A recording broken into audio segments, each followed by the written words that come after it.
Matagumpay na nailigtas ng Philippine National Police ang dalawang Chinese national at naresto ang dalawang dayuhang sospek kaugnay sa isang kasong serious illegal detention sa Bonifacio Global City, Taguig City. Ang blotter sa report.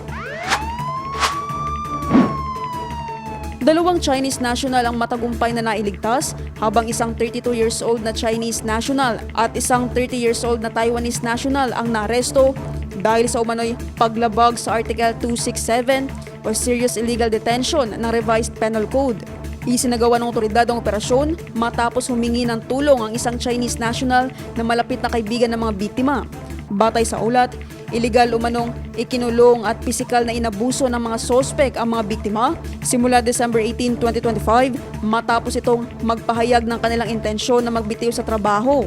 Sa nasabing lugar, natuklasan ng isang nakalak at may rehas na silid kung saan nakakulong ang dalawang biktima.